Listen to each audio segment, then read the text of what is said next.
नमस्कार, आप सुन रहे हैं रेडियो जय घोष 107.8 FM और आप देख रहे हैं हमारा डिजिटल प्लेटफॉर्म जय घोष।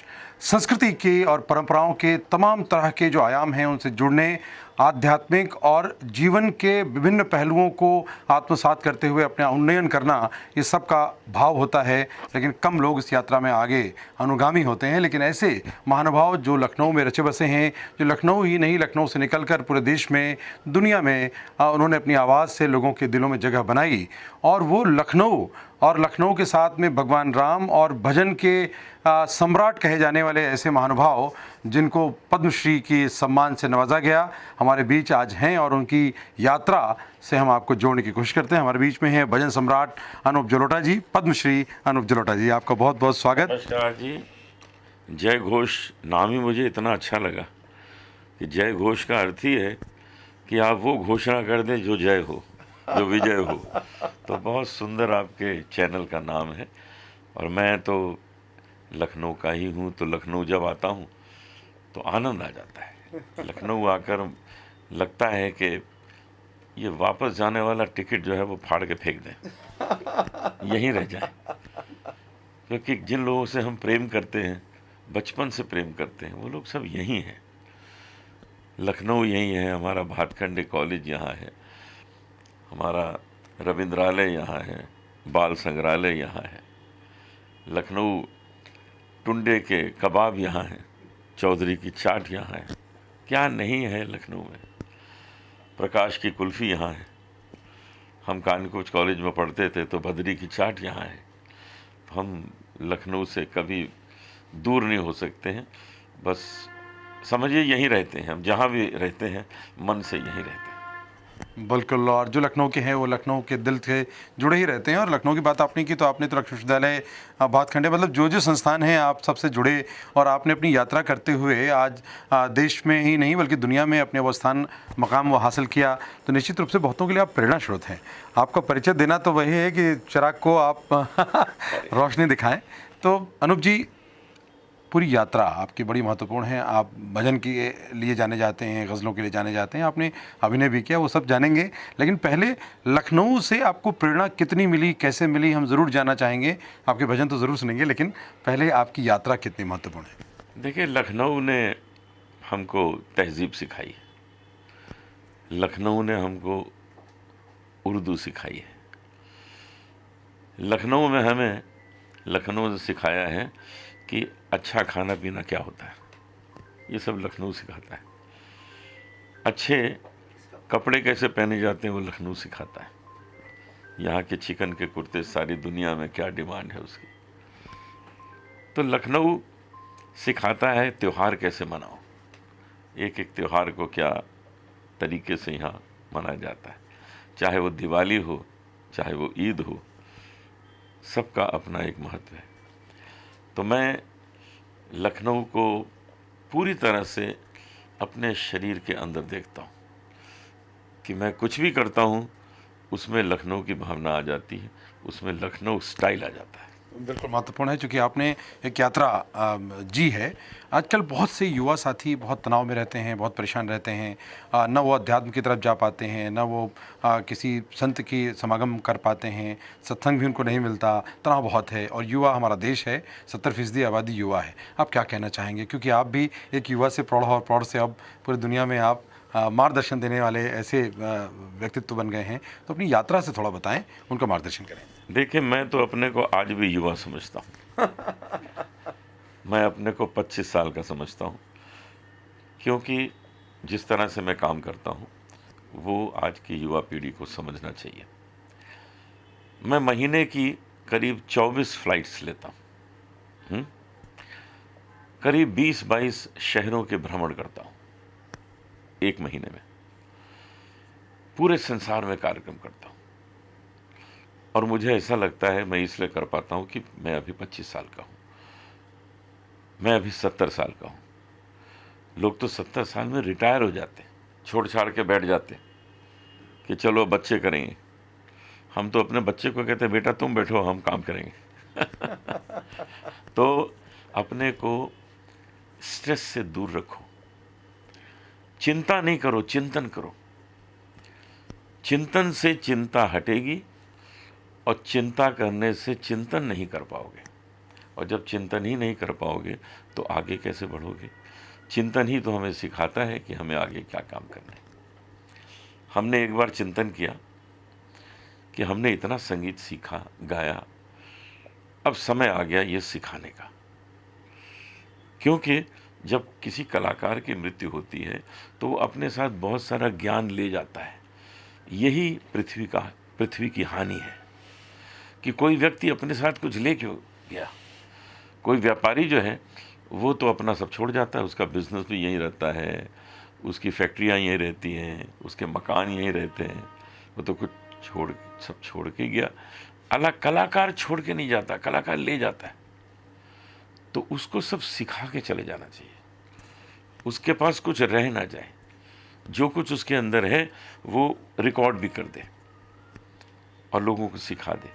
तो अब हमने यहाँ एक Jalota academy of spiritual music की स्थापना की। अभी लखनऊ में बनी है, भोपाल में बनी है, अभी मॉरिशस और अमेरिका में शुरू होने वाली है। और उसके लिए हमने लखनऊ की एक बहुत अच्छी कलाकार को काम दिया कि इसको संभालो। शिवांगी वाजपेयी बहुत अच्छी कथक नृत्यांगना है, और उसके अंदर मैंने एडमिनिस्ट्रेशन की क्वालिटी देखी, लोगों को डांट भी लेती है। तो ये सब चाहिए होता है अगर कोई संस्था चलानी है। तो वो लोगों को सिखा रही है, और उसमें गायक आते हैं, सिखाते हैं, वो कथक भी सिखाती है और लोग भी हैं। तो अब इसको आगे बढ़ाना है। आपको बहुत बहुत साधुवाद इस विचार के लिए और इस अवधारणा को लखनऊ की सरजमी से शुरू करने के लिए, क्योंकि लखनऊ जो है वो न केवल गुरु शिष्य परंपरा का एक आधार स्तंभ है, बल्कि यहाँ से जो कलाकार हैं वो लगभग सभी क्षेत्रों में बहुत गुणी, नामी और बहुत विद्वान कलाकार निकले। अभी आज के दौर में, क्योंकि अभी एक द्वंद्व भी है गुरु शिष्य परंपरा का और जो आधुनिक पद्धति है शिक्षा की, क्योंकि आप दोनों में रहे हैं, तो आपको क्या लगता है कि अभी के दोनों ही पक्षों को आप क्या कहना चाहेंगे कि क्या क्या ध्यान रखना चाहिए, आउटकम क्या निकला है आपकी यात्रा से? गुरु शिष्य परंपरा उन दिनों फिजिकली संभव थी, आज फिजिकली संभव नहीं है। पहले बड़े बड़े आश्रम होते थे, वहाँ पर बच्चों को छोड़ जाते थे माता पिता की, यहाँ सब सीखो, यहीं रहो, और उस आश्रम की देखभाल राजा किया करता था। मतलब फाइनेंस कौन करता था? वहाँ का राजा। आज तो आश्रम बनाओ तो पहले तो ढूंढो कि पैसा कौन देगा आश्रम बनाने के, हैं? कहाँ से पैसे आएगा, बच्चों को खाना कहाँ से खिलाएंगे। तो उन दिनों आश्रम के खर्चे राजा महाराजा दिया करते थे, तो मतलब वहाँ की सरकार उन दिनों के दिया करती थी। आज भी अगर वो व्यवस्था हो जाए तो गुरु शिष्य परंपरा फिर से चल सकती है। लेकिन आज जो कोई, जैसे हमने एकेडमी खोली है, तो हमको पहली तारीख को ये चिंता होती है कि इसका किराया देना, इसके जो टीचर्स आते हैं उनको पैसे देने। पहले सब दे देते थे राजा महाराजा, सरकार उन दिनों की देती थी। अगर ये सब शुरू हो जाए तो ये गुरु शिष्य परंपरा के माध्यम से जो शिक्षा है वो फिर से बहुत पनपेगी, और उसकी बड़ी आवश्यकता होती है। क्योंकि गुरु की केवल कला नहीं, गुरु का व्यवहार भी सीखना पड़ता है, गुरु के गुण सीखने पड़ते हैं कि भाई उसके गुण क्या है। कहते हैं ना, गुण मिले तो गुरु बनाओ, चित्त मिले तो चेला। कितनी अच्छी चीज़ है कि गुण मिले तो गुरु बनाओ, चित्त मिले तो चेला, और मन मिले तो मित्र बनाओ, वरना रहो अकेला। क्या बात है बहुत सुंदर बात आपने कही। मुझे लगता है कि बहुत बड़ा सूत्र है, क्योंकि बिना मिले बहुत से लोग मिल रहे हैं, उनके दिल मिलते हैं लेकिन काम नहीं मिलता, काम मिलता है लेकिन आगे विचार नहीं मिलते, और यात्रा गड़बड़ होती। बहुत से कलाकार आजकल बहुत जल्दी माया नगरी में जाना चाहते हैं, पहुंच जाना चाहते हैं, सफल हो जाना चाहते हैं। आपने तो सब दुनिया देख ली, आपने उसके तत्वों को पहचाना है, जाना है, जिया है। आप उनको क्या कहना चाहेंगे? माया नगरी नाम क्यों पड़ा है? कि सब माया ही माया है वहाँ। अगर काम ठीक से करोगे तो उससे उठ जाओगे, कुछ अच्छा काम करोगे, ठीक से नहीं करोगे तो उसकी माया में खो जाओगे। इसीलिए नाम है माया नगरी। तो अच्छा ये है कि अपने को पूरी तरह तैयार करके फिर वहाँ जाओ, वहाँ पर हाथों हाथ लोग ले लेंगे, आदर करेंगे, आपका स्थान बनेगा। लेकिन आप अगर ये सोचते हो कि वहाँ जाके और फिर कुछ सीख लेंगे, मेहनत कर लेंगे, उससे नहीं होगा। अपने को पूरा तैयार करके वहाँ पहुँचिए, ईश्वर आपके साथ है। बिल्कुल, ईश्वर साथ है और ईश्वर की आराधना, ईश्वर की भक्ति और भजन का सिलसिला आपका निरंतर चलता रहा है। आपके मन लगाने की बात सब जानते हैं, लेकिन आप नया क्या गुन रहे हैं, कि नया क्या बुन रहे हैं, नया क्या सोच रहे हैं? अब यात्रा किधर जा रही है? रोज़ एक भजन रिकॉर्ड होता है नया, मतलब महीने के 30 भजन रिकॉर्ड होते हैं और यूट्यूब में पहुंचते हैं। क्योंकि मैं सुपर कैसेट के लिए भी काम करता हूँ, वीनस कंपनी के लिए काम करता हूँ, टिप्स के लिए काम करता हूँ, यूनिवर्सल, जितनी म्यूज़िक कंपनीज हैं। आजकल तो भजन की इतनी ज़्यादा ख्याति है, इतना प्रचार है कि म्यूज़िक कंपनीज हमारे पास आती हैं कुछ कि अनूप जी आपके कुछ भजन रिकॉर्ड करने हैं। तो मैं कहता हूँ ठीक है जी, कितने करने हैं? कहते 100 करने हैं। मतलब छोटी मोटी बात वो नहीं करते, वो चाहते हैं कि 3 महीने का जो है अभी से कर लें, रोज़ एक एक भजन जो है इनका आता जाए यूट्यूब में। इस तरह से आज भजन की ख्याति है, और वो इसलिए है कि हमारा जो देश है उसकी 70% पॉपुलेशन गांव में रहती है, और वो गांव वाले भजन ही सुनते हैं। वो या फोक म्यूजिक सुनते हैं या भजन सुनते हैं, वो गज़ल नहीं सुनते। कोई ऐसी नई रचना जो आप गुनगुनाना चाहें तो ज़रूर गाएं। ज़रूर सुनिए। तुलसी की रामायण बोले, रामचरित अपनाओ। तुलसी की रामायण बोले, रामचरित अपनाओ। धर्म कर्म की मर्यादा में, धर्म कर्म की मर्यादा में जीवन सफल बनाओ। तुलसी की रामायण बोले, रामचरित अपनाओ। बहुत सुंदर भाव से जुड़ रहे हैं, और आपने जो आह्वान है भजन में, बहुत लोग भजन तो गाते हैं लेकिन जो रामचरित अपनाते नहीं हैं, उनके लिए आप क्या कहेंगे? देखिए, भजन इस तरह गाना चाहिए जैसे हम एक स्टेटमेंट दे रहे हैं, लोगों से रिक्वेस्ट कर रहे हैं, वो नहीं है। लोगों से अनुरोध नहीं है कि राम नाम का जाप करो, ऐसा नहीं है। स्टेटमेंट है कि इसके बगैर भैया काम नहीं चलेगा, तो राम नाम अपनाओ। ये तुलसी के रामायण केवल पढ़ना नहीं है, उसको अपनाना है जीवन में, तब तो बात बनेगी। तो सिंगिंग जो है वो एक स्टेटमेंट की तरह आनी चाहिए कि है आँख वो जो शाम का दर्शन किया करे। ये नहीं कि भैया प्लीज़ ऐसा है, ऐसा नहीं है। ये है शीश जो प्रभु चरण के वंदन किया करे। जो वहाँ वंदन करेगा वही शीश जो है वो सम्मान पाएगा। हीरे मोती से नहीं शोभा है हाथ की, है हाथ वो जो प्रभु राम के पूजन किया करे। तो ये स्टेटमेंट की तरह गाया जाए कि लोगों के ठाक से हृदय में लगे कि भैया ये तो सच बात है, ये सिर्फ अनुरोध नहीं है, ये आदेश है, प्रभु का आदेश है। ऐसे समझ के आप इसको करिए तो देखिए इसमें कितना असर आ जाएगा। आपने बहुत महत्वपूर्ण बात की। क्या कारण है कि लोग भाव में तो पक्ष में तो बहुत जाते हैं, ताली भी बजा लेते हैं, झूम भी लेते हैं, नाच भी लेते हैं, लेकिन उसमें दिए गए संदेश को ग्रहण करने में कठिनाई होती है?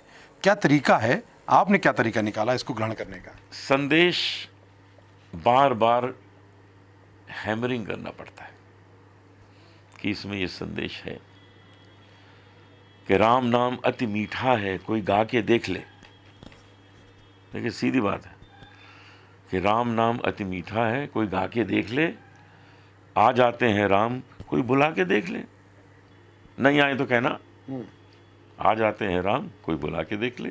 जिस घर में अंधकार वहाँ मेहमान कहाँ से आए, और जिस मन में अभिमान वहाँ भगवान कहाँ से आए। इस प्रकार के संदेश जब ऐसे दिए जाएंगे तो पहुँचेंगे, ज़रूर पहुँचेंगे। आगे आज जिस तरह से एक बड़ा लोग जुड़ रहे हैं, बच्चों की आज नई पीढ़ी बहुत से प्रयोग कर रही है, आपके मन में कोई और नया प्रयोग? गज़ल में तो आप हैं, आप भजन में हैं, आपने अभिनय भी कर लिया 2018 के बाद, बिग बॉस में भागीदारी के बाद अलग अलग फिल्मों में आए, तो ये सब में यात्रा में ज़्यादा आनंद कहाँ कहाँ आया? बिग बॉस में भी बड़ा मज़ा आया। हाँ। 1.5 महीना पेड हॉलीडे। खूब पैसे मिले और खूब आराम मिला। 1.5 महीना कहाँ आराम मिल सकता है। अब 1.5 महीना अगर स्विट्जरलैंड जाते हैं आराम करने, 2-4 लाख रुपए खर्च हो जाते हैं। इन्होंने तो उतने दे भी दिए और साथ में कहा आराम भी कर दो। तो पेड हॉलीडे था, खूब मज़े किए। और हम, जैसा कि मैंने बताया है कि आजकल इसी काम में लगे हैं कि संगीत सिखाना है। आज के कार्यक्रम में भी हमारे साथ वो बच्चे गाएंगे मंच पर जिन्होंने एक कंपटीशन हमने रखा था अपनी एकेडमी की तरफ से, जिन्होंने जीता है। उन बच्चों को भी आज हम प्रस्तुत करेंगे, वो गाएंगे। और भी हमने एक कार्यक्रम मध्य प्रदेश में हम करते हैं, वहाँ भी वहाँ का भी एक कैंडिडेट आया है, उसको भी हम अपने साथ गवाएंगे। क्योंकि हम यही चाहते हैं कि कोने कोने में देश के, अभी हम 6 दिन पहले योगी जी को मिलने गए थे। योगी जी से यही चर्चा हमारी थी कि अब किस तरह से आने वाली पीढ़ी को आगे बढ़ाना है। हमने गोरखपुर के भी 6 बच्चों को सेलेक्ट किया और उनको भी अपने साथ गवाया। योगी जी ने कहा बहुत अच्छी बात है, सरकार आपके साथ है, आप ये काम निरंतर करिए। तो उनकी भी पूरी हमें सपोर्ट है, यहाँ की सरकार की सपोर्ट है। और हम यही काम करेंगे कि अब बच्चों में, यंग जनरेशन में ये जज्बा लाना है, ये भावना लानी है कि प्रभु भक्ति भी ज़रूरी है और देशभक्ति भी ज़रूरी है। इन दोनों को साथ में लेके चलो, क्योंकि भगवान राम से बड़ा देशभक्त कौन हो सकता है, जो प्रजा की रक्षा करने के लिए राक्षसों को मारने बचपन में चले गए। इतने बड़ा कौन हो सकता है देशभक्त। भगवान कृष्ण से बड़ा देशभक्त कौन हो सकता है कि सबकी रक्षा के लिए गोवर्धन पर्वत उंगली पे उठा लिया, नाक के ऊपर चढ़ गए क्योंकि वो तंग करता था, कालिया मर्दन किया। तो आप ये सोचिए कि देशभक्त होना और प्रभु भक्त होना, ये दोनों साथ साथ चलेगा, दोनों साथ साथ चलाइए।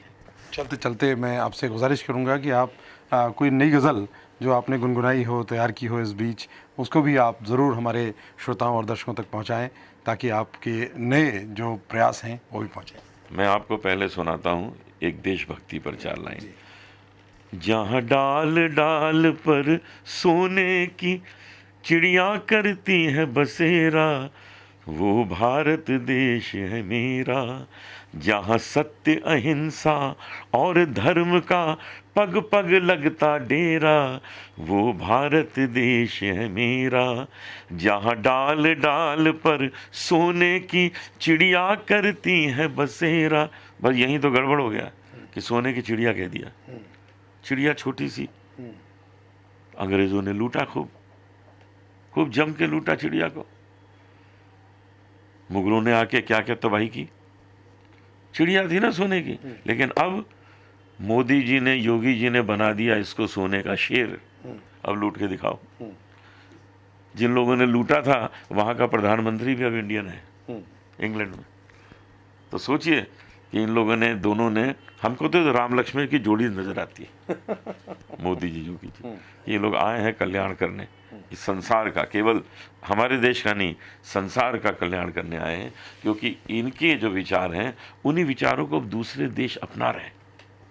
तो कल्याण केवल भारत का नहीं हो रहा है, पूरे संसार का कल्याण ये दोनों आए हैं।